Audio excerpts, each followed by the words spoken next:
اسمع لي. دابا المغاربه بغيت نعرف اش غيديروا، واش يتمناو واش تصب باش تهبط الاسعار ديال الخضره والفواكه وثروه البهيمه باش يلقاوها رخيصه، ولا يطلبوا الجفاف؟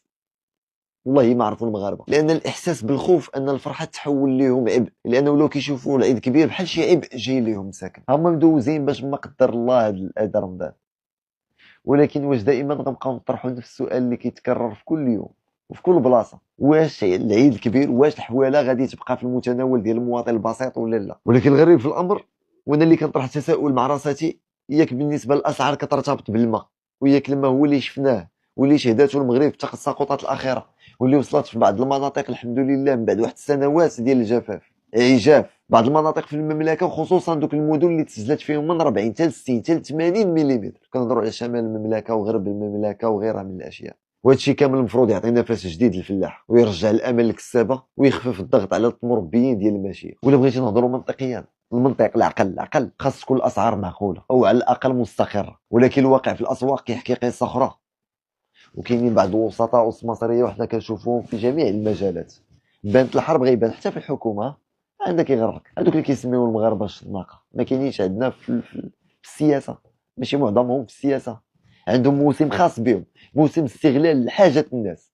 نهار يكون الجفاف كيستغلوا بالحجه، راه النهار ما كتنزل الشتا ونقولوا لكم العام زيد، القطيع راه ناقص وما كاين حتى شي حاجه.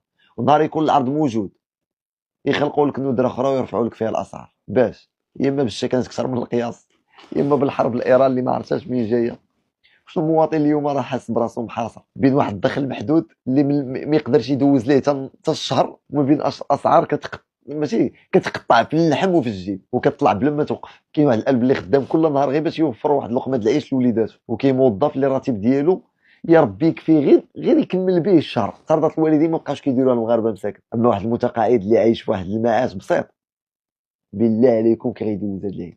هاد الناس كاملين كيبقى عندهم حلم صغير كل عام هما يفرحوا وليداتهم في العيد، لان ديك الفرحه ما ساهلاش. ولكن من غيسمع اليوم ان السوق باقي في رمضان ويسمع السوق راه غيوصل الاثمنه ديال 5000 درهم و6000 درهم و7000 درهم الحولي، كون اكيد راه كتهرسوا من هنا وكتدخلوا في ازمه نفسيه، لان الوليدات الصغار ما يرحموكش. الوليدات الصغار يشوفوا حولي داير يسيبوك بغينا الحولي. وانا كنصح المغاربه اللي ما قادرش ما يشريش، دين يسر ماشي دين عسر. لان المشكل في الاحساس ديال المواطن اللي من رمضان مسكين هو كيفكر.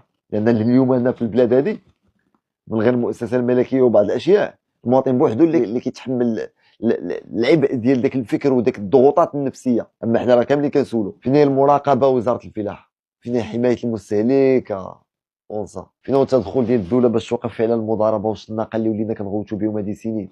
حيت العيد راه ماشي غير مناسبه كتحول من السوق الى المضاربات بلا ضمير بلا ما يفكر شي واحد. السوق راه مشروع تجاري فوق الطاقه ديال المواطن ما كتزادش. المغاربه ديما كانوا شعب كريم والكساب حقيقي كيخاف من الله وكيعرف ان البركه في التيسير ماشي في المبالغه في الاثمنه، وكيشوفوا غير كيفاش مساكن يدوزوا الامور ديالهم. اليوم ولاو عندنا تجار المآسيس مصريه، ولينا كنشوفوا الربح السريع، ولينا كنشوفوا بنادم بالكرافطه كيبيع الحواله ما كيتوسخش كاع، جالس في اوطيل وجايب من هولندا ومدخل من اسبانيا مينوروس ب 60 درهم الحولي ماشي حتى الكيلو.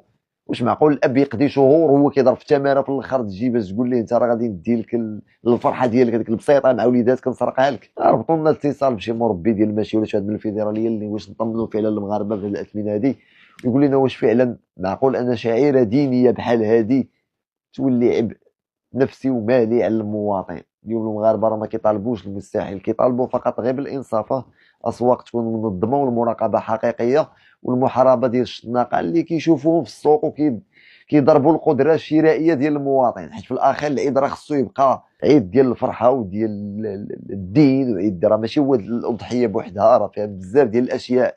الا كنت غنذبح ما نصليش عليه صلاه العيد، لا ما صليتهاش راه ما كاينلاش كاع ذبح داك الحولي. راه ماشي موسم اللي كيستافدوا فيه ناس قلال، راه كنستافدوا فيه كاملين، كنستافدوا فيه في جميع الامور الديني